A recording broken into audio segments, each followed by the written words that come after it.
एक रात मैं अपने होने वाले पति से फोन पर बातें कर रही थी कि अचानक नेटवर्क चला गया। तो मैं आधी रात को छत पर गई थी। लेकिन उस रात को वह छत पर था। उसके चेहरे पर मास्क लगा हुआ था। उसने मुझे दबोच लिया और मेरे मुंह में कपड़ा डाल दिया और मेरे साथ जबरदस्ती की और मेरी जिंदगी बर्बाद कर दी। लेकिन शादी वाले दिन पता चला कि मैं गर्भवती हूं। तो लड़के वालों ने शादी तोड़ दी। मां उनके पैरों में गिर गई। तो दूल्हे का बाप बोला, इसकी शादी मुझसे कर दो। मां मान गई और मेरे ससुर से मेरी शादी हो गई। वह सुहागरात के लिए कमरे में आया। जैसे ही उसने अपने कपड़े उतारे, मेरे होश उड़ गए, क्योंकि आज मेरी शादी हुई थी और मेरी सुहागरात थी। मैं अपने कमरे में बैठी थी, पर मेरी आंखों में आंसू थे और मेरी हालत बहुत बुरी थी। मेरी आंखों पर लगाया गया काजल फैल चुका था और मेरी लिपस्टिक भी अपनी जगह पर नहीं थी। मेरा पति अभी तक कमरे में नहीं आया था। मेरी हालत बहुत अजीब सी थी, क्योंकि मैं बुरी तरह से रो रही थी। मेरी शादी बड़े ही अजीबोगरीब हालात में हुई थी। फिर भी मैं दिल को तसल्ली देने लगी कि अब शादी तो हो गई है, जिंदगी तो गुजारनी है, मरना तो नहीं है। जिंदगी जैसी भी हो, इंसान को जीने का शौक रहता ही है, चाहे वह इस दुनिया का सबसे बदकिस्मत इंसान क्यों ना हो। लेकिन फिर भी कोई मरना नहीं चाहता। मैं भी मरना नहीं चाहती थी। थोड़ी देर बाद मेरा दूल्हा कमरे में दाखिल हुआ। जब मैंने उसे देखा तो मेरी आंखों से आंसू निकलने लगे, क्योंकि मुझे पता था कि मेरी जिंदगी बहुत बुरी होने वाली है। पर जैसे ही उसने मेरी तरफ देखा और अपनी आस्तीन ऊपर की, तो मेरे मुंह से चीख निकल गई, क्योंकि उसके हाथ में मैं सपनों, ख्यालों और उमंगों से भरी हुई एक जवान लड़की थी। मेरा नाम रिया है। मेरी उम्र 22 साल थी। कुछ ही दिन में मेरी शादी होने वाली थी। मेरे सारे घरवाले मुझे किसी राजकुमारी की तरह ट्रीट कर रहे थे। मैं बहुत ज्यादा खुश थी। मेरी शादी मेरी पसंद से नहीं हो रही थी, लेकिन मुझे लड़का पसंद आ गया था। कहा जाता है कि अगर पसंद की शादी नहीं हो तो इसमें यही होता है कि आपको लड़के की तस्वीर दिखा दी जाती है या फिर उससे मिलवा दिया जाता है। अगर आपको लड़का पसंद आ जाए तो आप उससे शादी कर लें। तो इसी को अरेंज मैरिज कहते हैं। मेरी तो घर वालों की पसंद की शादी हो रही थी, मोहब्बत की शादी नहीं।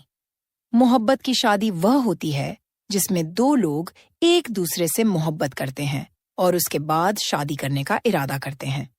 लेकिन मैं अपने घर वालों की पसंद की शादी पर भी खुश थी, क्योंकि लड़का मुझे पसंद था। आजकल घर में बहुत रौनक लगी हुई थी। मेरे पिताजी तो जिंदा नहीं थे, लेकिन मेरी काफी सारी कजिन्स थीं। मेरी माँ ने ही मेरे लिए सब कुछ किया था। 2 महीने पहले ही मेरी कजिन्स ढोलक लेकर बैठ गई थीं और रोज ही घर में कोई न कोई हंगामा होता था। रौनक लगी हुई थी। जब लड़की की शादी होती है तो उसे इस बात की खुशी होती है कि मुझे नए नए कपड़े मिलेंगे। मेरी सारी सहेलियां मुझे किसी शहजादी की तरह प्यार करेंगी। मुझे उठकर कोई पानी भी नहीं पीने देगा। लेकिन यह नहीं पता होता कि आगे क्या होने वाला है, पूरी जिंदगी में उसके साथ क्या होना है। और यकीन मानिए, किसी के साथ भी ऐसा नहीं होता। किसी भी लड़की को कोई खबर नहीं होती कि उसकी शादी के बाद उसके साथ क्या होगा। लेकिन इसका मतलब यह नहीं कि आप इन दिनों को एंजॉय नहीं करें। 2-4 महीने, 7 महीने, अगर किसी की किस्मत अच्छी हो तो 1 साल। लेकिन मैं कहती हूं कि इस वक्त को एंजॉय करना चाहिए। पर न जाने आज मुझे मेरे पिताजी की याद आ गई। मेरी शादी में अब सिर्फ 1 महीना ही रह गया था। अगर वह यहाँ होते तो बहुत खुश होते। उनकी दुआओं की मुझे सख्त जरूरत थी। मैं अपने पिताजी से बहुत करीब थी। उन्हें इस दुनिया से गए 5 साल ही हुए थे। उनके साथ मेरी बहुत ही खूबसूरत और अच्छी यादें थीं। शादी की तैयारियां शुरू हो गई थीं और लाइट्स वगैरह भी लगने लगी थीं। मेरी माँ सब कुछ कर रही थीं। उन्होंने कहा कि वह मेरी बहुत अच्छे से शादी करवाएंगी ताकि मुझे हमेशा याद रहे। वैसे देखा जाए तो इन सारी सजावट का लड़की की जिंदगी पर कोई असर तो नहीं पड़ता। लेकिन फिर भी इंसान 2 पल की खुशी मना लेता है, क्योंकि खुशियां कोई आपको प्लेट में सजा कर नहीं देता। खुशियां तो चुरानी पड़ती हैं, वक्त से, जमाने से। इसलिए शायद रस्मो रिवाज बनाए गए हैं। मैं छत पर खड़ी थी। छत पर बहुत खामोशी थी। सर्दियों का मौसम आने वाला था। ठंडी ठंडी हवा चल रही थी। मैं सोचने लगी कि मेरी शादी सर्दियों में हो रही है। यह बहुत अच्छी बात है। मुझे भारी कपड़े पहनने में आसानी होगी और शायद मैं अपने पति के साथ हनीमून पर भी जाऊं। ठंडे इलाके में अपने पति के साथ जाना और समय बिताना हर लड़की का सपना होता है। मेरे लिए भी यह मेरा सपना था। खैर, मैंने अपने आप को संभाला और आंखें बंद कर लीं जब अचानक से किसी ने मेरे मुंह पर हाथ रखकर मुझे खींच लिया। उसकी जकड़ बहुत मजबूत थी। वह मेरा कोई अपना नहीं था। उसने मेरे साथ बहुत बड़ा जुल्म कर दिया, मेरे साथ ज्यादती कर दी। मुझे याद है कि मैंने एक चिड़िया देखी थी। मुझे एक चिड़िया नजर आई थी, लेकिन रात के वक्त चिड़ियाओं कैसे? बस मेरी आंखों के सामने कोई चिड़िया थी, काले रंग की, या शायद वह उस चिड़िया का निशान था। मुझे और कुछ भी याद नहीं था, क्योंकि जब मुझे नीचे उतारा गया मैं बेहोश हो चुकी थी। शायद सब लोग मुझे ढूंढते रहे, तलाश करते रहे, और 2-4 घंटे बाद मैं उनको मिली। छत पर बहुत अंधेरा था। घर को रोशनी से सजा दिया गया था। छत के ऊपर कोई लाइट नहीं लगाई गई थी। छत के ऊपर लाइट का कोई काम ही नहीं था। छत के ऊपर दीवारें भी थीं। दीवारें इतनी ऊंची थीं कि अगर कोई बैठा भी हो तो नजर नहीं आता। इसलिए घर वालों को मेरी तलाश करने में बहुत परेशानी हो रही थी, क्योंकि उस आदमी ने मेरे साथ जबरदस्ती करके मुझे कोने में एक लाश की तरह रख दिया था। कुछ लोग मुझे ढूंढते हुए छत पर भी आए थे, लेकिन मैं उनको नजर नहीं आई। जब सुबह की रोशनी फैलने लगी तो मैं उनको नजर आई और मुझे अस्पताल ले जाया गया। मेरी हालत बहुत बुरी थी। यह बात सिर्फ मेरी माँ और करीबी रिश्तेदारों को ही पता थी। उनको यह नहीं पता था कि मेरे साथ क्या हुआ। मैंने बताया भी नहीं। मैं डर गई थी। मैंने कहा कि मुझे चक्कर आ गया था और मैं बेहोश हो गई थी। मेरी माँ ने कहा, हाँ, जब सारी सारी रात बैठकर तुम लोग गाने गाओगे, मेहंदी लगाओगे, आराम नहीं करोगे, तो फिर यही सब कुछ होगा ना। पूरा दिन, पूरी रात इंसान जागेगा तो ऐसा ही होगा। आज से ऐसा कुछ नहीं होगा। मेरी तो जान ही निकल गई थी। तुम्हें पता है, मैंने तुम्हें कहाँ कहाँ नहीं ढूंढा। मेरी तो पूरी दुनिया ही अंधेरी हो गई थी। मुझे लगा पता नहीं तुम कहाँ चली गई, कहीं तुम्हें कुछ हो तो नहीं गया। मैंने कहा, माँ, आपको परेशान होने की जरूरत नहीं है, अब मैं बिल्कुल ठीक हूँ। तभी माँ कहने लगी, चलो, जो हुआ सो हुआ। आज के बाद तुम अपने आप पर थोड़ा ध्यान दो। शादी के अब ज्यादा दिन नहीं बचे हैं। इतना जागोगी तो चेहरे से रौनक खत्म हो जाएगी। दुल्हन के चेहरे पर रौनक नहीं होगी तो प्यारी कैसे लगोगी? मेरी माँ ने कहा कि अब तुम्हें सिर्फ आराम करना है। मैंने हाँ में सिर हिलाया। हम लोग अस्पताल से घर आ गए।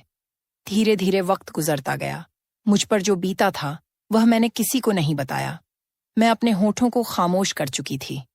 मैंने उस दर्द को अपने सीने में दबा लिया था और किसी को भी कुछ नहीं बताया। और शादी का दिन भी करीब आ गया। अब शादी के बस 3 दिन ही बचे थे। इन 3 दिनों तक मेरा बहुत ख्याल रखा गया। मेरी उदासी को यही सोचा गया कि शायद मैं अपने पिताजी को याद कर रही हूँ।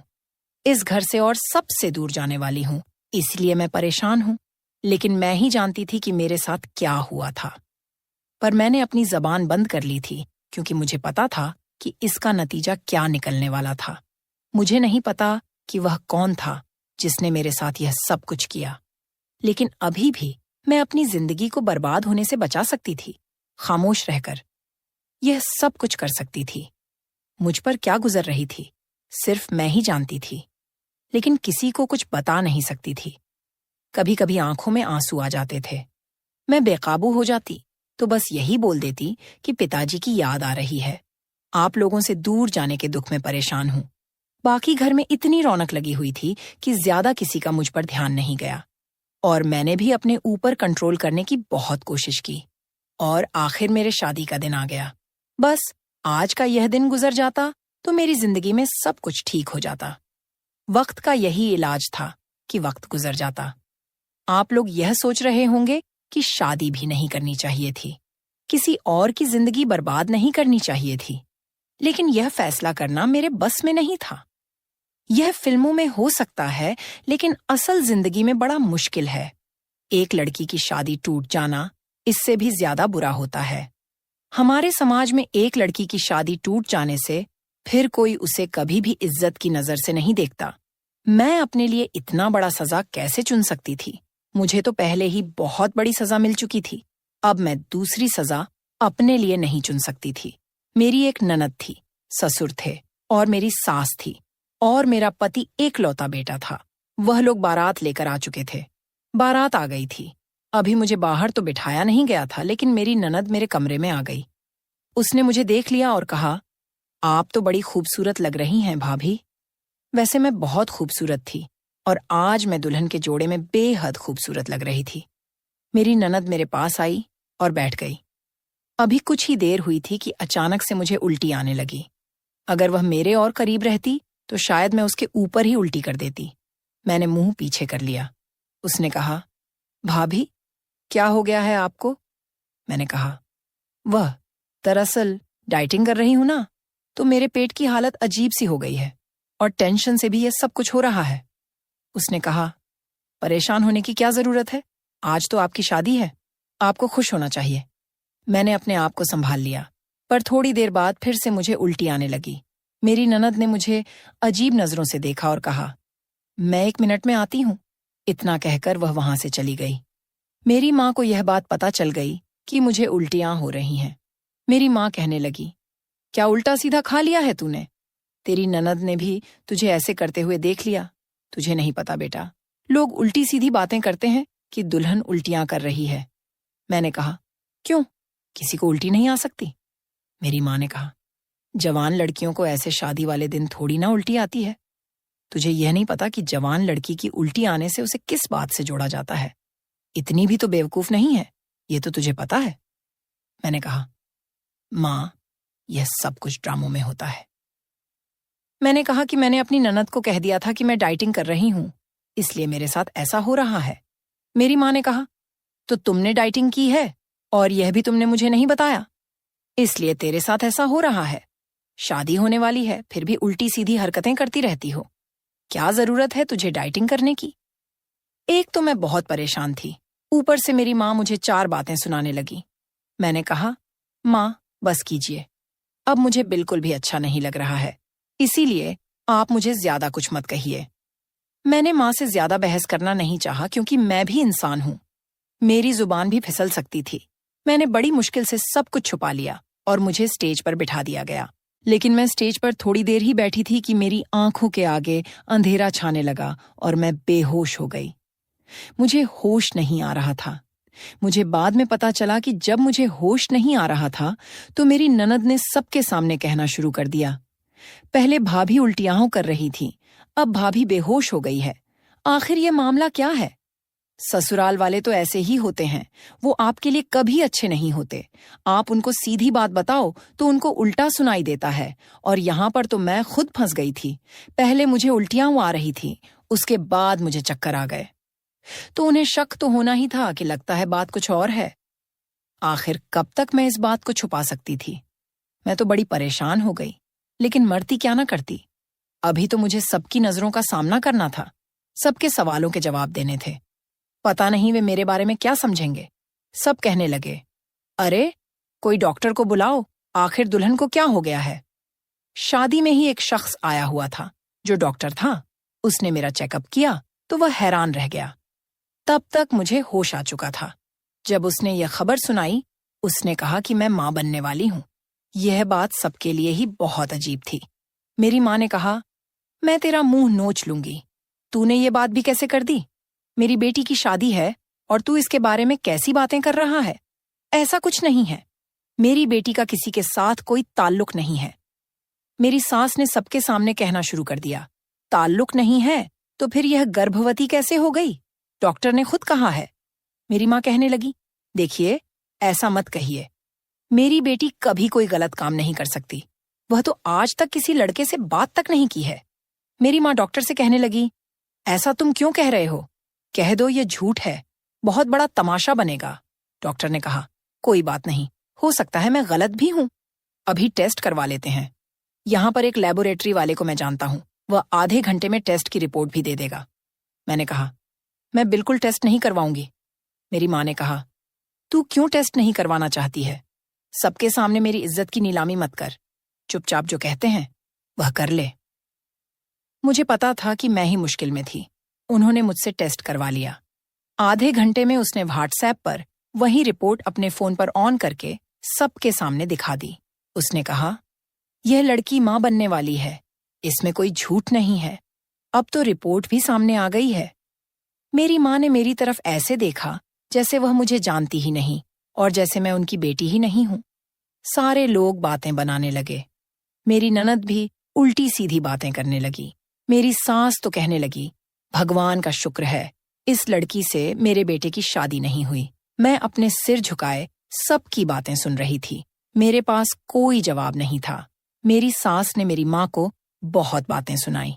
आप तो बड़ा कह रही थीं कि मेरी बेटी बहुत शरीफ है, शराफत के दम भर रही थीं। देखिए आपकी बेटी ने क्या किया। यह तो हमारी किस्मत है कि हमें सही वक्त पर पता चल गया, नहीं तो हमारे बेटे की तो जिंदगी बर्बाद हो जाती। हमारे बेटे ने कोई पाप नहीं किया है कि उसकी शादी ऐसी लड़की से होती। मेरा होने वाला पति भी मुझे अजीब नजरों से देख रहा था। उसकी आंखों में मेरे लिए नफरत थी। मेरी सास ने कह दिया, मैं तो अपने बेटे की शादी इस लड़की से कभी नहीं करवाऊंगी। मेरी माँ उनके कदमों में बैठ गईं और रोने लगीं। उनके सामने हाथ जोड़ने लगीं। मैंने अपनी माँ को ऐसे करते हुए देखा तो मेरा दिल फटकर रह गया। लेकिन मैं क्या कर सकती थी? क्या यह मेरी गलती थी कि मेरे साथ यह सब कुछ हुआ था? लेकिन यहाँ पर ऐसा ही होता है। अगर एक लड़की के हालात सबके सामने इस तरह आए तो लोग लड़की को ही गलत ठहराते हैं। उसे ही बदचलन कहा जाता है। यही तो करती है दुनिया एक औरत के साथ। मैं भी अपने आप को यही कह रही थी कि मेरी कोई गलती नहीं है। इसमें मेरी क्या गलती है? मेरे साथ तो एक हादसा हुआ था, लेकिन मैं किसी भी तरह कुछ भी साबित नहीं कर सकती थी। मैं बुरी तरह से रो रही थी। मेरी माँ उनके कदमों में बैठी थी। मेरी माँ ने उन लोगों से कहा, ऐसा मत कीजिए, आप यहां से चले गए तो मेरी बेटी से कोई शादी नहीं करेगा। उन्होंने कहा, आपकी बेटी मेरे बेटे से क्या किसी भी लड़के से शादी करने के लायक नहीं है? आप यह चाहते हैं कि हम इस बदनामी की टोकरी को अपने साथ ले जाएं ताकि हम भी जलील होते फिरें? आजकल तो लड़कियों का पैर बड़ी जल्दी फिसल जाता है, लेकिन हमें नहीं पता था कि आपकी बेटी भी ऐसी होगी। क्या क्या नहीं हो रहा है आजकल, पर इसका मतलब यह नहीं कि आंखों देखकर मक्खी निगल ली जाए। वह लोग जाने लगे तो मेरी माँ ने उनके पैरों को पकड़ लिया। मेरी सास कहने लगी, हम यहाँ पर शादी नहीं करने वाले, बस बात खत्म। लेकिन आगे मेरे ससुर ने जो बात कही उसे सुनकर वहां पर जितने भी लोग थे वह सब के सब हैरान हो गए। मेरे भी कदमों तले से जमीन खिसक गई। मेरे ससुर, जिनका नाम अशोक था और उम्र 45 साल थी, ने कहा, मैं इस लड़की से शादी करूंगा। मैं इससे शादी करने के लिए तैयार हूं। यह सुनकर तो मेरी सास के भी होश उड़ चुके थे। वह कहने लगी, यह तुम क्या कह रहे हो? तुम इससे शादी करोगे? मेरे ससुर ने कहा, मैं इस लड़की की जिंदगी बचाने के लिए इससे शादी करूंगा, वरना इसकी जिंदगी तो बर्बाद हो जाएगी। मेरी सास ने कहा, मेरे होते हुए इसके साथ शादी कैसे करोगे? तो मेरे ससुर कहने लगे, वह सब मुझे तुम्हें समझाने की जरूरत नहीं है। मैं चाहूं तो शादी कर सकता हूं। तभी मेरी सास कहने लगी, ऐसे कैसे कर लोगे शादी? तुम अगर तुमने शादी के लिए एक कदम भी आगे बढ़ाया तो मुझसे बुरा कोई नहीं होगा। मैं तुम पर केस कर दूंगी। तभी मेरे ससुर कहने लगे, तुम्हें जो करना है कर दो। केस करना चाहती हो कर दो। कोर्ट में मुझे लेकर जाना चाहती हो लेकर चली जाओ, लेकिन इतना जान लेना, तुमने अगर मुझ पर केस किया तो मैं तुम्हें छोड़ दूंगा, तुम्हें अपने घर से निकाल दूंगा, तुम घर से बेघर हो जाओगी। मेरे ससुर की ऐसी बातें सुनकर मेरी सास खामोश हो गई। मेरा जो होने वाला पति था वह अपने बाप पर चिल्लाने लगा। तभी मेरा ससुर कहने लगा, खामोश हो जाओ, तुम एक लफ्ज भी नहीं बोलोगे। अगर तुम में हिम्मत है तो फिर कर लो इस लड़की से शादी। वह अपनी नजरें झुकाकर माँ के पीछे हो गया। तभी मेरे ससुर ने कहा, अगर मुझसे किसी ने भी इस बारे में अब बात करने की कोशिश की तो मुझसे बुरा कोई नहीं होगा। मेरे ससुर की उम्र मुझसे कहीं ज्यादा थी, लेकिन वह कोई खराब आदमी नहीं थे। उनकी उम्र लगभग 45 साल थी। दिखने में हट्टे कट्टे थे। उन्हें देखकर कोई नहीं कह सकता था कि उनके 2 जवान बेटा बेटी भी हैं। मेरी सास भी ज्यादा उम्र की नहीं थी। खैर, मेरे ससुर से शादी करने के लिए तैयार हो गए। मेरा हाथ थामने के लिए तैयार हो गए। मेरी माँ ने उन्हें ऐसे देखा जैसे वह मेरी माँ के लिए मसीहा हों। मेरी सास की हालत अजीब सी हो गई। उन्होंने कहा, तुम उस लड़की से शादी नहीं करोगे। तो उन्होंने कहा, मैं मर्द हूं, मैं जिससे चाहूं शादी कर सकता हूं। तुम मुझे रोकने वाली होती कौन हो? मैं इस लड़की की इज्जत और जिंदगी बचाने के लिए इससे शादी जरूर करूंगा। मेरी माँ ने फौरन हाँ कह दिया। उन्होंने कहा, अभी इसी वक्त शादी होगी। मेरी सास और मेरा होने वाला पति और मेरी ननद वहां से वापस चली गईं। उन्होंने नाराजगी का इजहार किया और वह वहां से चले गए। कुछ रिश्तेदार थे जो आपस में एक दूसरे से बातें करने लगे। वह लोग मुझे कहने लगे, कैसी लड़की है जो शादी से पहले ही गर्भवती हो गई है। पता नहीं किससे मुंह काला करके बैठी है, किसका बच्चा पेट में लिए घूम रही है। इसे देखो तो जरा। इसे जरा भी डर नहीं लगा कि शादी करके दूसरे घर में जाएगी तो वहां कैसे रहेगी। दूसरे के बच्चे को लेकर इसने कितने निडर होकर शादी करना चाहा। मेरी माँ ने यह सब सुन लिया तो माँ ने उन लोगों से हाथ जोड़कर कहा, आप अगर मेरी बेटी की इज्जत नहीं कर सकते तो आप यहां से जा सकते हो। उन्होंने कहा, कौन सी इज्जत? आपकी बेटी ने तो सब कुछ बर्बाद कर दिया। तुम्हें कुछ कहने की जरूरत नहीं है। हम खुद ही यहां से चले जाएंगे। वैसे भी कौन रहना चाहेगा? वैसे भी यहां शादी नहीं, यहां तो तमाशा हो रहा है। लो भाई, आया था कोई लड़का शादी करने के लिए, अब इससे एक अधेड़ उम्र का आदमी शादी करने के लिए तैयार है। वह औरतें हंसने लगीं। सब लोग चले गए। मुझे वापस कमरे में ले आया गया। मैंने अपनी माँ से कहा, मैं इस बूढ़े से शादी नहीं करूंगी।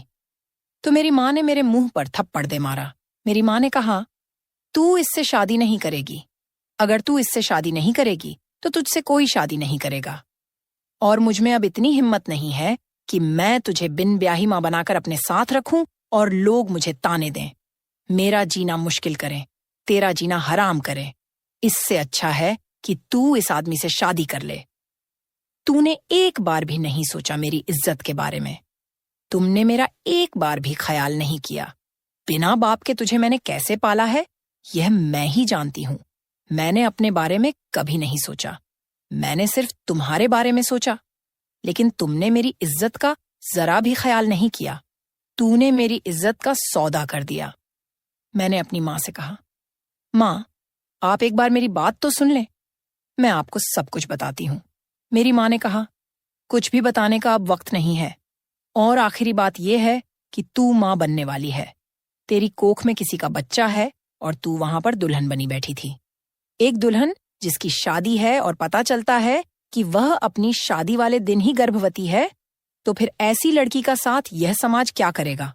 तुझे पता है? अरे, तुझे तो खुश होना चाहिए कि एक नेक आदमी ने तेरे साथ शादी करने की हामी भर ली। अब तेरी इससे शादी हो जाएगी, तुझे इसका नाम मिल जाएगा, तो इसके घर में चली जाएगी, तेरा खुद का घर परिवार हो जाएगा। अब इससे ज्यादा तुझे और क्या चाहिए? मैंने कहा, आपने उसकी पत्नी को नहीं देखा। वह मेरे साथ क्या करेगी? वह मुझे कभी चैन से रहने नहीं देगी। मेरी माँ ने कहा, यह तेरी परेशानी है, मेरी नहीं। वहां जाकर तुझे यह सब कुछ संभालना होगा। अभी यहां जो हो रहा है ये मेरी परेशानी है और मुझे इस परेशानी से निकलना है। इस परेशानी के साथ मैं चैन से नहीं जी पाऊंगी। मैंने कहा, माँ, मैं आपके लिए परेशानी बन गई हूं। मैं आपकी बेटी हूं। मेरी माँ ने कहा, बेटियां ही तो बड़ी परेशानियां बनती हैं। तभी तो जब बेटियां पैदा होती हैं तो लोग परेशान हो जाते हैं। अब मैं खामोश हो गई क्योंकि मेरी माँ ने ही मेरा फैसला कर दिया था। अब मैं कुछ बोलना नहीं चाहती थी। मैं बैठी रही, जिंदा लाश की तरह, जिसमें कोई जान नहीं थी। मेरी शादी मेरे ससुर अशोक, जिनकी उम्र 45 साल थी, के साथ हो गई। अब वह मेरा पति था। आधे से ज्यादा रिश्तेदार जा चुके थे।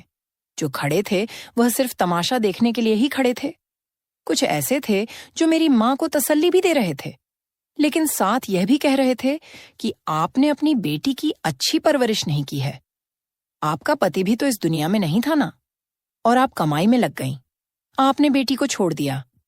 काश कि आपने थोड़ा सा ख्याल किया होता तो आज यह हम सबके लिए इतनी बड़ी बदनामी का कारण न बनती। मेरी माँ सबकी बातें सुन रही थी। पता नहीं किस तरह यह सब कुछ बर्दाश्त कर रही थी, किस तरह से वह सब कुछ सुन रही थी और कहाँ से इतनी हिम्मत लेकर आ रही थी, वही जानती थी। खैर, मेरी शादी हो गई। मेरे पति ने कहा, मैं तुम्हें फिलहाल अपने घर तो नहीं लेकर जा सकता हूँ, क्योंकि इस वक्त मेरी पत्नी वहां पर बहुत गुस्से में होगी और कोई ना कोई बात जरूर करेगी। लेकिन मेरी एक रिश्तेदार है, हम उनके घर जाएंगे, 1 हफ्ते वहीं पर रहेंगे और इसके बाद जब मामले ठंडे हो जाएंगे तो अपने घर ले जाऊंगा। मेरी माँ ने मेरे पति से कहा, देखिए, आपने बहुत बड़ा एहसान किया है हम पर। मेरी बेटी से गलती हुई है, वह जवान है और उससे गलती हो सकती थी। आजकल तो आपको पता ही है कि किसी भी लड़की को बेवकूफ बनाना कौन सा मुश्किल काम है। अब मेरी बेटी रिया आपकी पत्नी है, आपके साथ है, आपने उसे कबूल किया है तो आप उसका ख्याल तो रखेंगे ना? उसने कहा, हाँ, क्यों ख्याल नहीं रखूंगा। मैंने सोच समझकर ही शादी की है, पर आप परेशान मत होइए, मैं आपकी बेटी का बहुत ख्याल रखूंगा। मैं ये सोचकर हैरान थी कि इस आदमी ने कैसे मुझसे शादी कर ली, कैसे उसने यह सब कुछ कबूल कर लिया। आखिर मैं उन सब की नजर में एक बदचलन लड़की थी और मेरे पेट में किसी और का बच्चा भी था। पता नहीं इस आदमी के अंदर शायद बहुत रहमदिल था।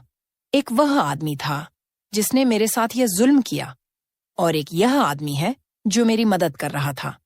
मेरे दिल में उसके लिए मोहब्बत तो नहीं जागी थी, लेकिन इज्जत जरूर पैदा हो गई थी। उसने मुझे इस दर्द से बचा लिया। मेरी माँ ठीक कह रही थी, क्योंकि जो भी हो, यह सच था कि मैं माँ बनने वाली थी और मेरे पेट में किसी का बच्चा था। उसने मेरे साथ शादी कर ली।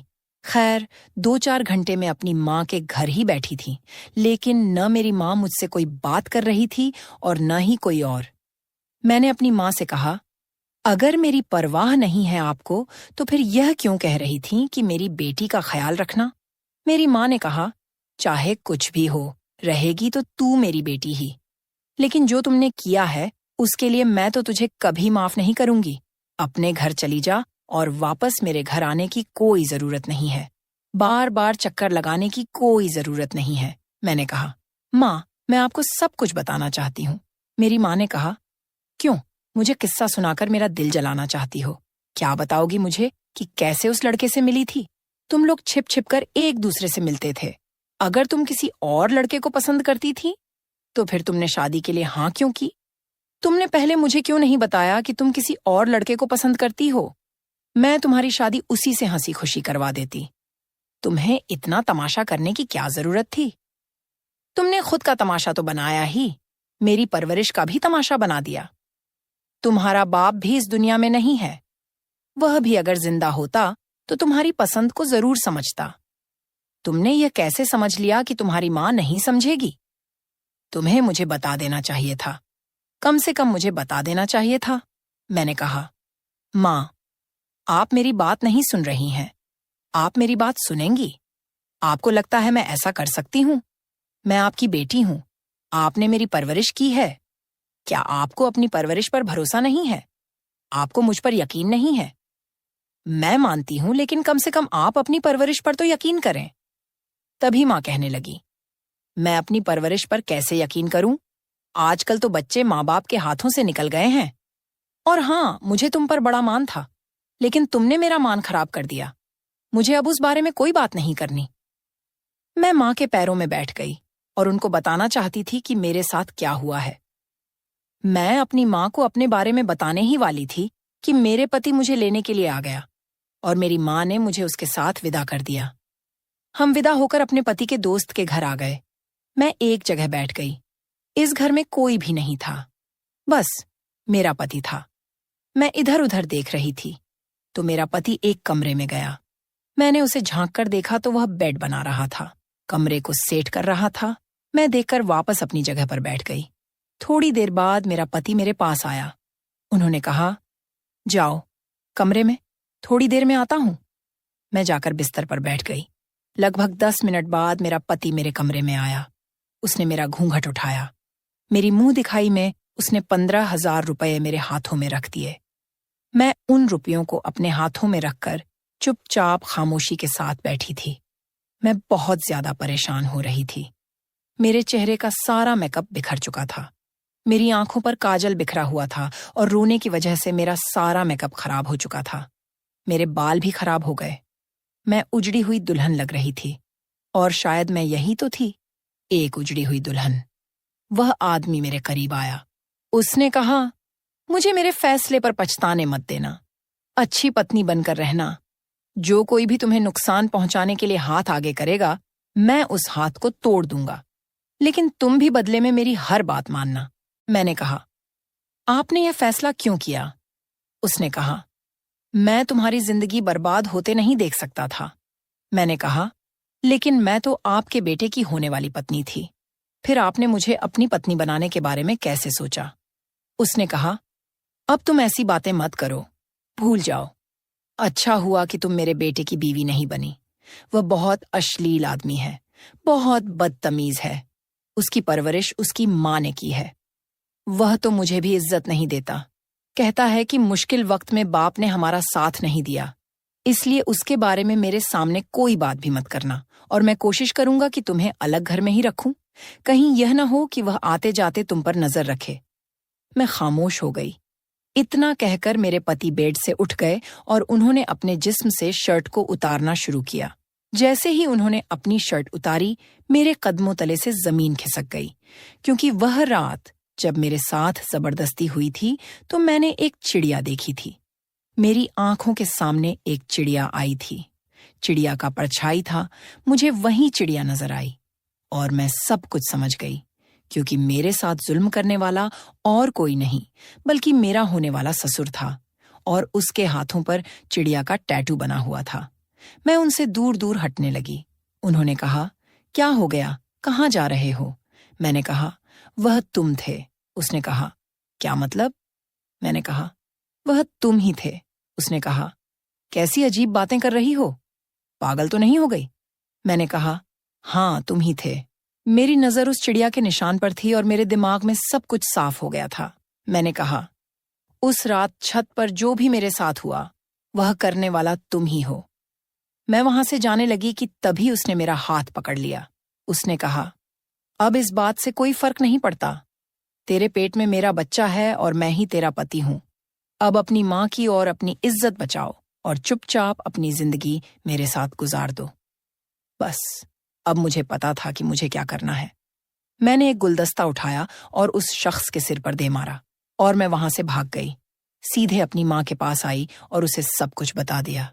मेरी माँ हैरान रह गई। मैंने कहा, माँ, मैं झूठ नहीं बोल रही, मुझे आपकी कसम। आपने मुझे बात करने का मौका ही नहीं दिया, और मैं भी सोच रही थी कि न जाने कौन था जिसने मेरे साथ ये सब कुछ किया। लेकिन मुझे मेरा मुजरिम मिल गया है। वह आदमी अशोक है। उसने ही मेरे साथ ये सब कुछ किया।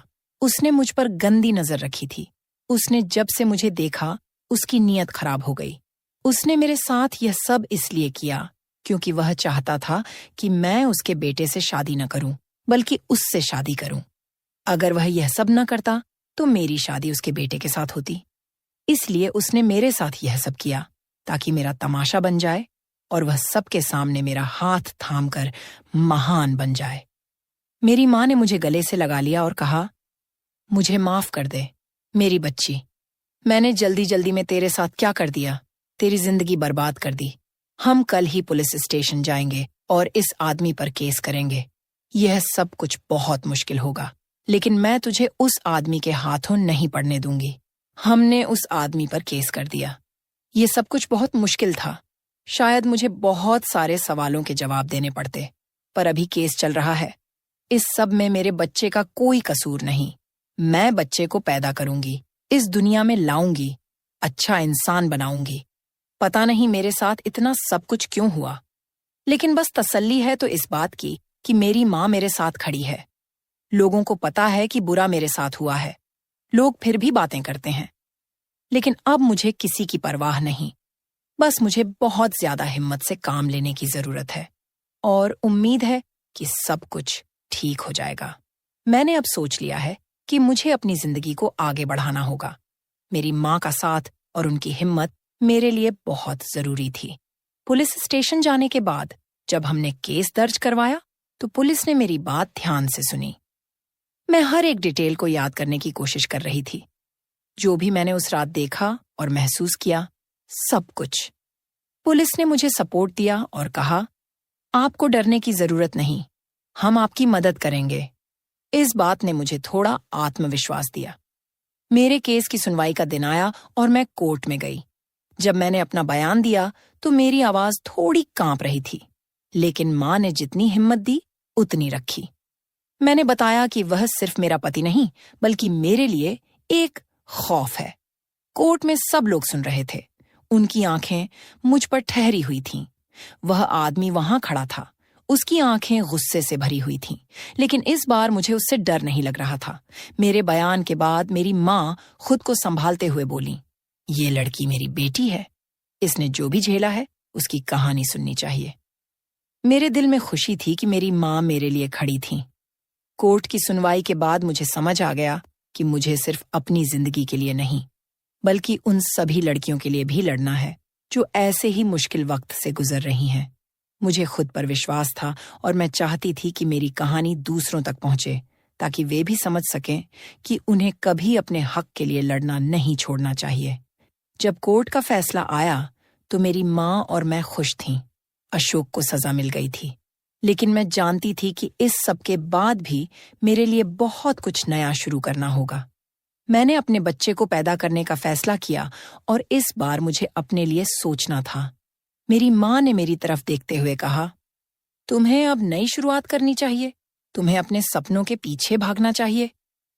मैं खुद से कह रही थी कि मुझे न सिर्फ अपने बच्चे के लिए बल्कि अपने लिए भी जीना है। दिन बीतते गए और मैंने अपने बच्चे की देखभाल करते हुए सोचा कि मुझे एक नई जिंदगी शुरू करनी है। मेरा बच्चा मेरी जिंदगी का नया रोशन पहलू था। जब मैंने उसे गोद में उठाया तो मुझे महसूस हुआ कि मेरी सारी तकलीफ खत्म हो गई है। मैं एक अनाथ आश्रम में काम करने लगी। वहां पर जितने भी अनाथ बच्चे थे उन बच्चों की देखभाल करने लगी। वहां पर मेरी मुलाकात एक लड़के, प्रीतम, जिसकी उम्र 28 साल थी, से हुई।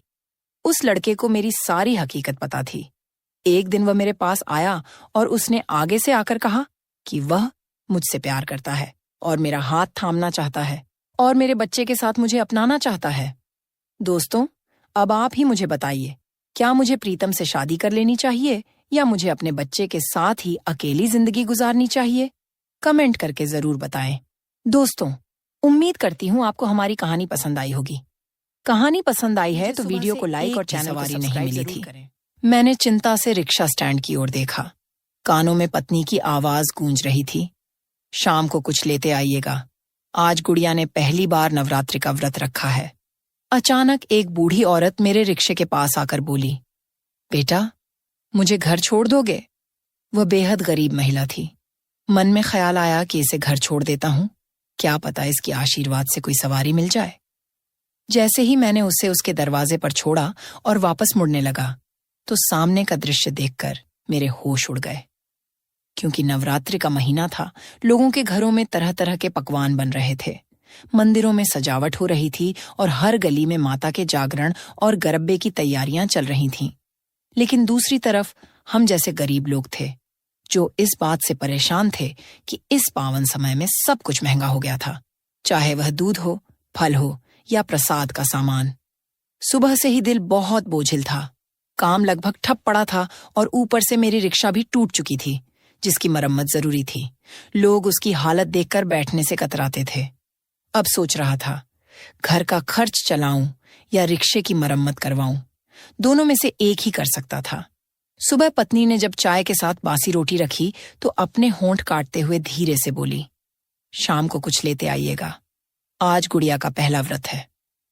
मेरे हाथ वहीं कांप कर रह गए थे। मैंने हैरानी और शिकायती नजरों से उसकी तरफ देखा। वो मेरी हालत जानती थी, फिर भी उसने बेटी को नहीं रोका। अपनी सफाई में वह कहने लगी, गुड़िया के पापा, मैंने बहुत समझाया था उसे, लेकिन वो बच्ची है। जिद करने लगी। कहने लगी कि मोहल्ले की सब लड़कियां तो पूजा में नई चूड़ियां और चुनरी पहनेंगी, मैं खाली हाथ रह जाऊंगी। अगर उठती तो सुबह सुबह रोने लगती। मैंने एक गहरी सांस ली। शायद मेरी बच्ची के नसीब से ही माँ दुर्गा कोई रास्ता निकाल दें। दिन भर मैंने बाजार और मोहल्ले में इधर उधर भटक कर देखा कि कोई सवारी मिल जाए या कोई छोटा काम मिल जाए, लेकिन कोई खास बात नहीं बनी। अंत में हार कर फिर अपने टूटे फूटे रिक्शे के पास सड़क किनारे बैठ गया। मेरे आसपास औरों के सुंदर सजाए गए रिक्शे खड़े थे। पहले मेरी हालत ऐसी नहीं थी। मैं एक कपड़े की दुकान पर काम करता था। आमदनी ज्यादा नहीं थी, लेकिन गुजर बसर आराम से हो जाता था। लेकिन जब 2008 से 9 का आर्थिक संकट आया, दुकान बंद हो गई और मैं बेरोजगार हो गया। धीरे धीरे घर का सारा सामान बिक गया। पत्नी ने चुपचाप सब सहा, न कभी शिकायत की, न किसी के आगे हाथ फैलाया। ऊपर वाले ने हमें एक ही संतान दी थी, मेरी गुड़िया, जो अब 8 साल की हो चुकी थी। जब हालात नहीं सुधरे, आर्थिक संकट खत्म हुआ, तो पत्नी ने अपनी शादी का गहना मेरे हाथ में रख दिया और कहा, रमेश, इसे बेचकर एक रिक्शा ले लो, कम से कम घर की रोटी दाल तो चलेगी। मैंने आभार भरी नजरों से पत्नी की ओर देखा और गहने लेकर बाजार चला गया। जितनी रकम मिली उससे नया रिक्शा तो नहीं, लेकिन एक काम चलाऊ पुराना रिक्शा जरूर ले पाया। पिछले 1.5 साल से लगातार रिक्शा चला रहा हूं, लेकिन खर्च पूरे नहीं हो पाते। बेटी को प्राइवेट स्कूल से निकालकर सरकारी स्कूल में दाखिल करवा दिया है। आज मौसम भी काफी गर्म था। मैं सिर पकड़कर अपनी सीट पर बैठा ही था कि बगल वाले रिक्शा ड्राइवर की तीखी आवाज सुनाई दी, जा मई, वक्त खराब मत कर, धंधे का टाइम है। जब पैसे नहीं होते तो रिक्शा वालों से पूछने की क्या जरूरत है, पैदल क्यों नहीं चली जाती। उसने और भी कुछ कड़वी बातें कहीं, लेकिन मेरा दिल उदास हो गया। हालांकि राजू को तो सुबह से ही 12 सवारियां मिल चुकी थीं। तभी मेरी पुरानी गाड़ी के पास एक बूढ़ी औरत आई और बोली, बेटा, जरा मुझे घर तक छोड़ दोगे? मैंने गौर से उस औरत को देखा। शायद भीख मांगकर घर लौट रही थी। पैरों में टूटी चप्पल थी, हाथ में एक फटा हुआ थैला, कपड़े जगह जगह से हाथ से सिले हुए और चेहरे पर परेशानियों की गहरी लकीरें थीं। मैं एक पल को अपनी माँ की याद में खो गया। पिछले साल उनका निधन हो गया था। मेरी माँ भी ऐसी ही कमजोर और दुखी सी दिखती थी। मेरी पत्नी उनका पूरा ध्यान रखती थी। कपड़े भले पुराने होते लेकिन साफ होते। मैं भी माँ की सेवा करने की पूरी कोशिश करता था, लेकिन वह मेरी आर्थिक स्थिति देखकर अक्सर चिंता में डूबी रहती थी। मैंने तुरंत फैसला किया कि इस बूढ़ी महिला को उसके घर छोड़ आता हूं। वैसे भी सवारी तो कोई नहीं मिल रही थी। क्या पता इसी गरीब के आशीर्वाद से ऊपर वाला मुझे कुछ रोजी दे दे। मैं तुरंत रिक्शा से उतरा, उन्हें सहारा देकर बैठाया और उनके बताए पते की ओर चल पड़ा। वह शहर से दूर एक वीरान बस्ती में रहती थी, जहां ज्यादातर लोग उसी तरह की गरीबी में जी रहे थे। मैंने उस बूढ़ी माँ को उनके दरवाजे पर उतारा। वह सिर पर हाथ रखकर मुझे खूब आशीर्वाद देने लगी। मैंने मुस्कुराकर धन्यवाद कहा और मुड़ने ही वाला था कि उन्होंने अपने कांपते हाथों से मेरा बाजू पकड़ लिया। मैं सवारियों की तलाश में नजरों से इधर उधर देख रहा था। तभी उस बुजुर्ग औरत ने अपने पुराने थैले में हाथ डालकर मेरी ओर अच्छे खासे पैसे बढ़ा दिए। मैं हैरानी से उस बूढ़ी औरत को देख रहा था। मैंने मना करने के लिए सिर हिलाना चाहा तो वह मुस्कुराकर मेरे सिर पर हाथ रखकर बोली, बेटा, मैं जानती हूं कि तू भी परेशान है। संध्या का समय होने वाला है। थोड़ी देर में माता की आरती शुरू हो जाएगी। लगता है तू भी व्रत में है। ऐसा कर, अपने घर चला जा और अपनी पत्नी बच्चों के साथ मिलकर माता की पूजा कर ले। वैसे भी मैं तो अकेली हूं। जितना माँ दुर्गा ने मुझे दे दिया है उतना मेरे लिए बहुत है। कल क्या होगा यह माता रानी जानती हैं। मेरी प्रार्थना है कि माँ तेरे जीवन में सुख, शांति और समृद्धि भर दे। मेरी आंखों में आंसू आ गए थे। जिसे सब भिखारी समझ रहे थे, उसका दिल इतना बड़ा था कि वह अपनी मेहनत की कमाई से मुझे पैसे दे रही थी। एक पल को मेरे दिल में ख्याल आया, यह तो दान में मिले पैसे थे। क्या मैं इनसे अपनी पत्नी और बेटी के लिए व्रत का फलाहार लाऊं? लेकिन अगले ही पल मेरी आंखों के सामने अपनी बेटी का चेहरा घूम गया, जो इस उम्मीद में व्रत रखे बैठी थी कि उसका पिता आज उसके लिए कुछ अच्छा लेकर आएगा। मैंने वह पैसे ले लिए और उस बूढ़ी औरत को दिल से धन्यवाद कहा। फिर जल्दी से बाजार पहुंचा, कुछ फल, थोड़ा सा दूध और मिठाई ली और घर पहुंच गया। पत्नी ने सामान देखा तो बहुत खुश हो गई और फटाफट आरती की तैयारी में लग गई।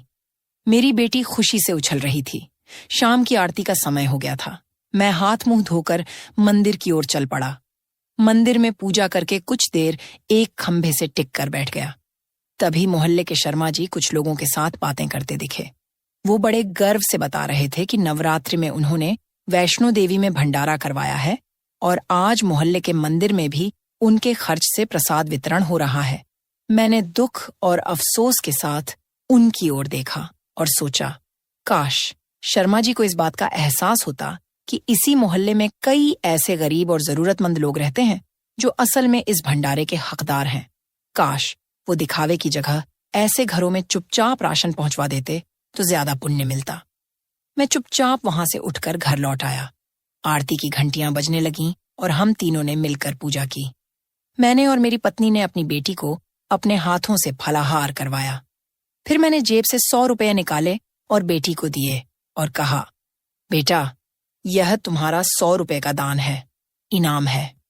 मेरी मासूम सी बेटी इतने से ही बहुत खुश हो गई थी।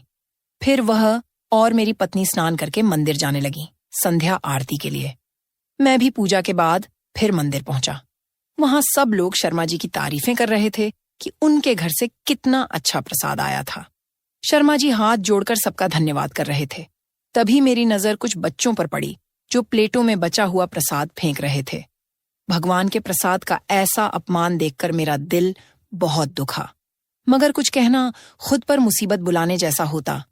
मेरे लिए तो वह बूढ़ी औरत किसी देवी से कम नहीं थी जिसने उस दिन मेरी मदद की थी। कुछ दिन यूं ही बीत गए। एक रोज जब मैं सवारी छोड़ने जा रहा था, तभी सामने से आती एक तेज रफ्तार गाड़ी ने मेरे रिक्शे को बुरी तरह टक्कर मार दी। सवारी को तो मामूली चोटें आईं, लेकिन मेरी दोनों टांगें बुरी तरह कुचल गई थीं। लोगों ने मुझे अस्पताल पहुंचाया। कुछ लोगों ने वहीं मेरी मदद भी की। मुझे अपने से ज्यादा अपने पुराने रिक्शे की फिक्र हो रही थी जो मेरे घर का सहारा था। किसी ने मेरी पत्नी को भी सूचना दे दी। वह रोती बिलखती अस्पताल पहुंची। मेरी हालत देख वह टूट गई थी। ऑपरेशन होना था, लेकिन हमारे पास कुछ भी नहीं था। पत्नी ने रिश्तेदारों से मदद मांगनी शुरू की, लेकिन नवरात्रि और दिवाली का बहाना देकर सभी ने मना कर दिया। अस्पताल वालों ने किसी दानी भक्त की मदद से मेरा ऑपरेशन तो करवा दिया, लेकिन सही देखभाल और पोषण की कमी से मेरी टांगों में संक्रमण फैल गया। दवाइयां इतनी महंगी थीं कि हम उन्हें खरीद ही नहीं सकते थे। कुछ दिन बाद अस्पताल ने हमें यह कहकर छुट्टी दे दी कि अब घर पर ही देखभाल करनी होगी। अब मैं बिस्तर पर पड़ा हुआ था। मेरी बेटी गुड़िया यह सब देखकर डर सी गई थी। मेरी पत्नी सीता मोहल्ले की औरतों से मदद मांगती, राशन की सरकारी कतारों में लगती, लेकिन कहीं से कोई मदद नहीं मिलती।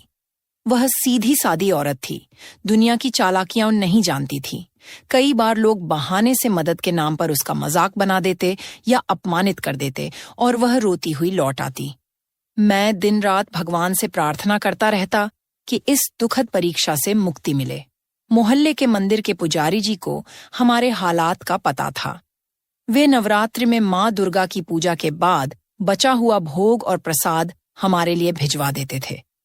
एक दिन मैंने अपनी पत्नी सीता से कहा, सेठ गोविंद जी के घर जाओ और उनकी पत्नी से कहो कि सेठ जी से बात करवा दें। यह सुनकर सीता उदास हो गई, क्योंकि वह पहले ही कई घरों से खाली हाथ लौट चुकी थी। लेकिन मैंने जिद करके उसे भेजा, क्योंकि सुना था कि सेठ गोविंद जी इस बार नवरात्रि में मंदिर में बहुत बड़ा भंडारा कराने वाले हैं। मुझे उम्मीद थी कि अगर वह सिर्फ कुछ हजार का राशन या मेरी दवाइयों की मदद ही कर दें तो शायद मैं ठीक हो जाऊं। सीता को गए काफी देर हो चुकी थी। गुड़िया मेरे पास ही खेल रही थी। अचानक दरवाजा खुला और सीता जिस हालत में घर में दाखिल हुई, उसे देखकर मेरा कलेजा कांप उठा। उसकी चाल में साफ लड़खड़ाहट थी। उसके बिखरे बाल और कुचला हुआ लिबास उसकी चादर के भीतर से साफ नजर आ रहा था। वह कांपती हुई मेरे पास आकर खड़ी हो गई और फिर अपनी मुट्ठी खोलकर उसमें दबे हुए 1000 रुपये मेरे सामने फेंकती हुई रोती हुई जाकर कमरे में बंद हो गई। मैं गुड़िया के सामने उससे कुछ भी नहीं पूछ सकता था। मेरा दिल पूरी तरह से कांप रहा था। मुझे अनहोनी का डर सताने लगा था। मैंने तुरंत गुड़िया से कहा, बेटा, तुम थोड़ी देर बगल वाली आंटी के घर चली जाओ, उनकी पोती के साथ खेल लेना। वह भी कई दिनों से घर में बंद होकर बोर हो चुकी थी, इसलिए अनुमति मिलते ही वह शकुंतला चाची के घर चली गई। मुझे हमेशा सीता ही सहारा देकर बिस्तर से उठाती थी, लेकिन उस समय मैंने बहुत हिम्मत करके खुद को खींचते हुए बिस्तर से नीचे उतारा और अपने नाकाम शरीर को दरवाजे तक घसीट कर ले गया। मैं दरवाजे को जोर जोर से पीटते हुए सीता को पुकारने लगा, लेकिन अंदर से सिर्फ उसकी सिसकियों की आवाज आ रही थी। मैं रोते हुए विनती करने लगा, सीता, तुम्हें खुदा का वास्ता है, तुम्हारी बेटी की कसम है, दरवाजा खोल दो, मुझे बता दो क्या हुआ है, मेरा दिल गम से फट जाएगा। कुछ देर सन्नाटा रहा, फिर अचानक दरवाजा खुला। जैसे ही मैं कमरे में दाखिल हुआ, उसकी फटी हुई कमीज का दामन, गर्दन पर निशान और जख्मी कलाई मेरे सामने थी। वो नवरात्र के दिनों उन दरिंदों के घर गई थी। अब मुझे कुछ बताने की जरूरत नहीं थी, मैं सब कुछ समझ चुका था। वो जमीन पर गिरकर बुरी तरह रोने लगी। मैंने उसे गले से लगाया तो वो हिचकियां लेते हुए बताने लगी, सेठ जी के घर की औरतें कहीं बाहर गई हुई थीं। नौकर ने मुझे यह नहीं बताया। जब मैंने जाकर सेठ जी से मिलने की इच्छा जताई तो उन्होंने मुझे ड्राइंग रूम में बैठा दिया और खुद चुपचाप चले गए। थोड़ी देर बाद सेठ जी आए। जब मैंने उनसे मदद की गुहार की तो उन्होंने नौकर से कहा, दरवाजा बाहर से बंद कर दो, और मुझसे कहने लगे कि वह मेरी मदद करेंगे जितनी मैं चाहूं। इतना कहकर सीता फूट फूट कर रोने लगी। मुझे लग रहा था जैसे मेरे शरीर से प्राण निकल चुके हों। वह कहती रही, मैंने भागने की बहुत कोशिश की, लेकिन दरवाजा बंद था। खुदा की कसम, इसमें मेरी कोई रजामंदी नहीं थी। अगर जरा भी अंदाजा होता तो मैं दरवाजे से ही लौट जाती। मैंने अपनी जिंदगी के 10 साल अपनी बीवी के साथ बिताए थे। मैं जानता था कि वह ऐसा कुछ कभी नहीं कर सकती, लेकिन मैं गरीब था। अगर कुछ कहता तो कोई भी मेरी बात पर विश्वास नहीं करता और उल्टा मेरी बीवी की इज्जत तमाशा बन जाती। काश मैंने सीता को सेठ जी के घर न भेजा होता। काश उस हादसे में मैं खुद ही मर गया होता। मैं बेबसी और पछतावे में फूट फूट कर रोने लगा। थोड़ी देर बाद गुड़िया भी घर लौट आई। अपने माता पिता को यूं रोते देखकर वह घबरा गई और जोर जोर से रोने लगी। हमारी चीख पुकार सुनकर पास में रहने वाली शकुंतला चाची हमारे घर आ गईं। उन्होंने सीता की हालत देखी तो दुख से उनका दिल बैठ गया। मैं सिर झुकाए बैठा था। उन्होंने मेरे सिर पर हाथ रखते हुए कहा, रमेश बेटा, तुम्हारी हालत देखकर बहुत दुख हुआ। कहो तो मोहल्ले की औरतों को बुलाऊं और उस सेठ को सबक सिखाते हैं जो हर साल तीर्थ यात्रा करता है, मंदिरों में दान देता है, लेकिन दूसरों की बहू बेटियों की इज्जत का बिल्कुल ख्याल नहीं करता। ये सुनकर सीता ने हाथ जोड़ दिए और रोते हुए बोली, चाची, आपको मेरी कसम, ऐसा मत करना, नहीं तो ये लोग हमें मोहल्ले से निकाल देंगे। मेरी एक ही बेटी है, कल को उसके रिश्ते पर उंगली उठेगी। मैं भूख, बीमारी, गरीबी सब सह लूंगी, लेकिन बदनामी नहीं। अगर और कोई रास्ता नहीं बचा तो हम तीनों जिंदगी खत्म कर देंगे। सीता की बात सुनकर चाची सहम गईं और कुछ देर हमारे पास बैठकर दिलासा देती रहीं, फिर लौट गईं। शाम को जब उनका बेटा काम से लौटा तो वह उसके साथ कुछ आटा, चावल, दाल, तेल लेकर आईं। उन्होंने सीता को बहुत हिम्मत दी और कहा, बेटी, तुम टूटी नहीं हो, हालात टूटे हैं, यह भी एक दिन बदलेंगे। रात भर हमारी आंखों में नींद नहीं थी। सीता रोते रोते उठकर पूजा की तैयारी करने लगी थी। अब वह सुबह की आरती से पहले रसोई में चूल्हा जला रही थी। गुड़िया सो रही थी और मैं चुपचाप एक मूर्ति की तरह बिस्तर पर बैठा था। सीता मेरे लिए चाय बना लाई, मेरे पास आकर बैठ गई और बोली, रमेश, ये चाय पी लो, तुम्हारी खामोशी मेरी जान ले लेगी, कुछ तो बोलो। मैंने उदासी से अपनी पत्नी की तरफ देखा, जिसने मेरी वजह से अपनी इज्जत गंवा दी थी। मैं कैसा बेबस इंसान था, जिसके होते हुए भी वो महफूज नहीं थी। मैंने उसके हाथ पर हाथ रखकर उसे तसल्ली दी, सीता, मैं तुम्हारे लिए कुछ भी गलत नहीं सोच रहा। मैं अपनी हालत पर शर्मिंदा हूं और काश कि मैं तुम्हें उनके घर न भेजता। हम दोनों कुछ देर तक चुपचाप बैठे रहे। थोड़ी ही देर में मंदिर से घंटियों की आवाज गूंजी और आरती शुरू हो गई। मैंने मन ही मन एक फैसला कर लिया था कि अब मुझे क्या करना है। अगली सुबह मैंने अपनी बेटी गुड़िया को शकुंतला चाची के पास छोड़ दिया और उनसे कहा, मैं इलाज के लिए अस्पताल जा रहा हूं, वहां लंबी लाइन लगती है, शायद देर रात तक लौटूं। उन्होंने खुशी खुशी मेरी बेटी को रख लिया। सीता बिल्कुल चुप थी। मैं घर से निकला और सीता की मदद से रिक्शे में बैठ गया। हमारी मंजिल थी उस इलाके का एक बड़ा चौराहा, जहां कई लोग सड़क किनारे बैठकर भीख मांगते हैं। जब हम वहां पहुंचे और उतरे तो सीता मुझे हैरानी से देखने लगी और फिर एकदम चुप हो गई। मेरी हालत सबके सामने साफ थी। बिगड़ती तबीयत, जख्म और पुरानी पट्टी से रिश्ता खून। हम दोनों पति पत्नी सिर झुकाए कुछ देर वहीं बैठे रहे। राहगीरों ने हमारे सामने बिछे रूमाल पर पैसे डालना शुरू कर दिया। सीता शर्मिंदगी से मानो जमीन में गड़ जाना चाहती थी।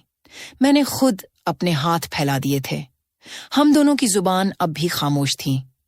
यूं ही बैठे बैठे शाम हो गई थी। हमें उम्मीद से ज्यादा भीख मिल गई थी। किसी भी साफ सुथरे और इज्जतदार इंसान के लिए यह पल बहुत बुरा होता है जब उसे किसी के सामने हाथ फैलाना पड़ता है, लेकिन यह हमारी मजबूरी थी।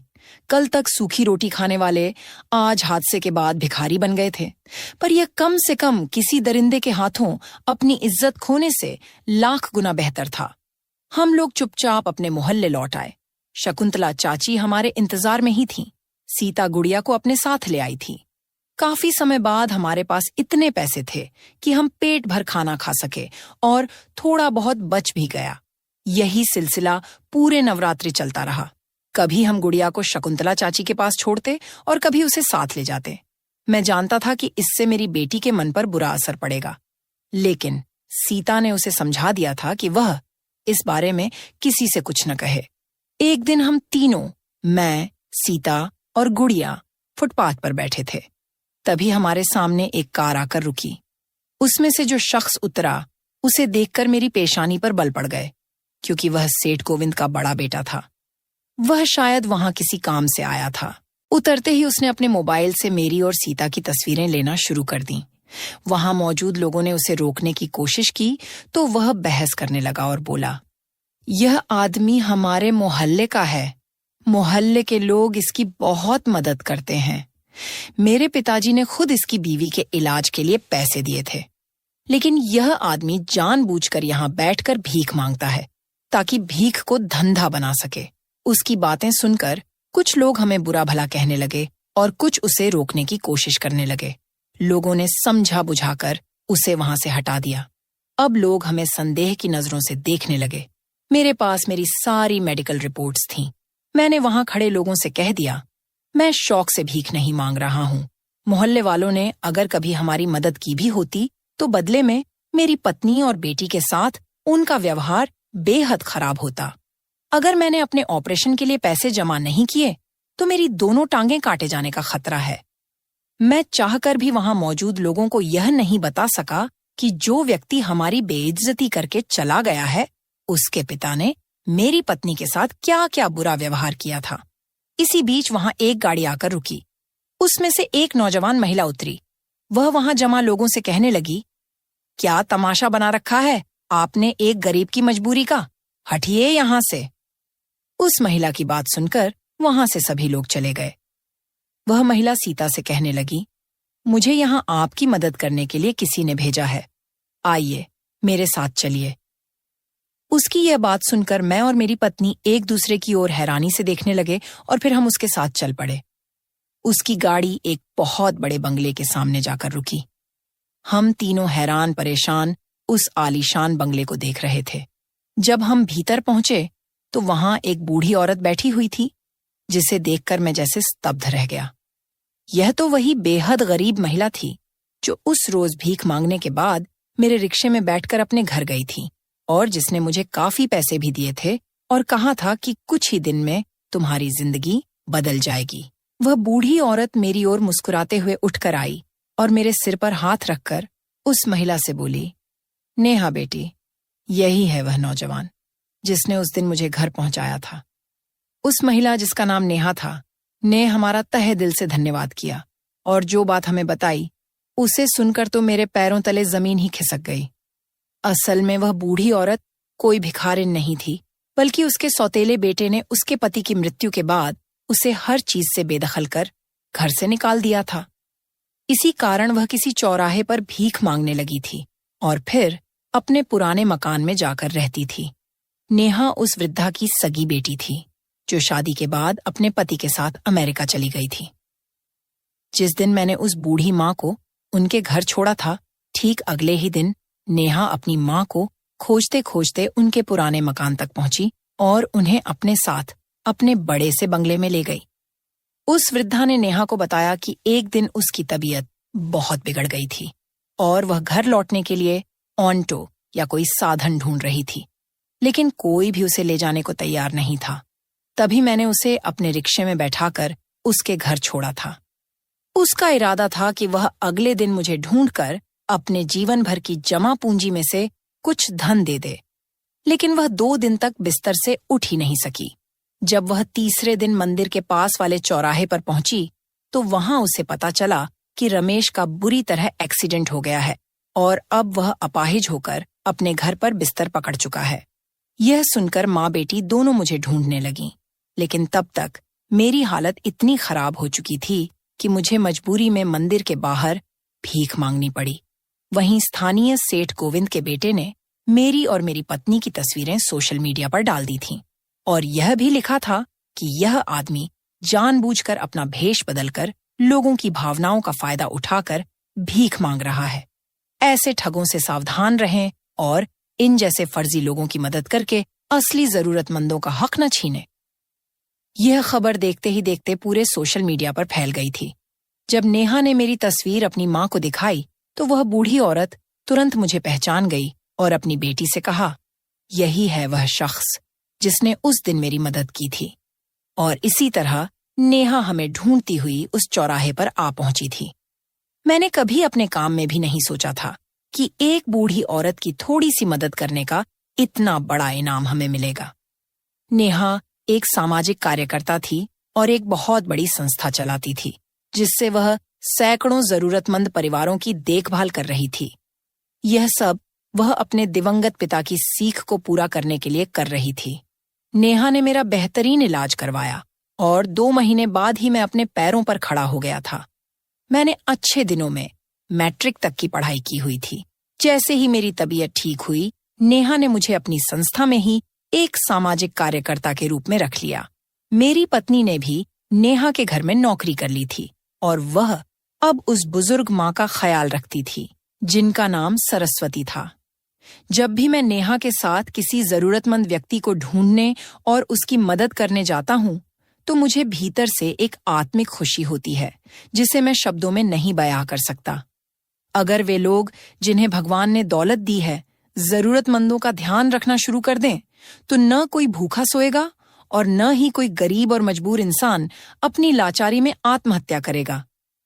बुरा समय एक ऐसी परीक्षा होती है जो अच्छों को भी झुका देती है। इसी तरह 5 साल बीत गए। मेरी बेटी अब 12 साल की हो चुकी थी और एक बेहतरीन स्कूल में पढ़ाई कर रही थी। एक दिन हमें सूचना मिली कि कुछ नालायक औलादों ने एक बुजुर्ग को कचरे के ढेर पर फेंक कर भाग गए हैं। स्थानीय लोगों ने हमारी संस्था का नंबर ढूंढकर हमें बुलाया। मैं अपने 2 साथियों के साथ एम्बुलेंस में उस जगह पहुंचा। जब हमने कचरे के ढेर में लिपटे उस बीमार और बेहोश बुजुर्ग को सीधा किया, तो मैं अंदर तक कांप गया। वो और कोई नहीं बल्कि हमारे मोहल्ले का वही अत्याचारी इंसान सेठ गोविंद था, जिसे सब सेठ जी कहकर बुलाया करते थे। ईश्वर के न्याय की तराजू ने अपना फैसला सुना दिया था। मुझ पर, मेरी पत्नी पर और न जाने कितने बेबस लोगों पर जुल्म करने का नतीजा सेठ गोविंद को इसी धरती पर मिल चुका था। मेरी आंखों में आंसू आ गए। मैं तो एक गरीब और लाचार इंसान था, बदला नहीं ले सका, लेकिन भगवान की अदालत में इंसाफ हो चुका था। यह कहानी यह भी सिखाती है कि कभी भी किसी की मदद करने से पीछे न हटो, क्योंकि छोटी सी मदद भी कभी बहुत बड़ा फल बनकर लौट सकती है। और जो लोग दूसरों पर जुल्म करते हैं, उन्हें ईश्वर की अदालत में जरूर न्याय मिलता है, भले ही देर से। तो दोस्तों, यह थी आज की कहानी। इस कहानी के बारे में आपकी क्या राय थी, ये कमेंट बॉक्स में जरूर बताइए। अगर आपको कहानी पसंद आई हो तो वीडियो को लाइक करें और चैनल को सब्सक्राइब करें और बेल आइकन पर क्लिक करके इसे ऑल पर सेट करें, ताकि आपको नए वीडियो की सूचना तुरंत मिल जाएगी। धन्यवाद।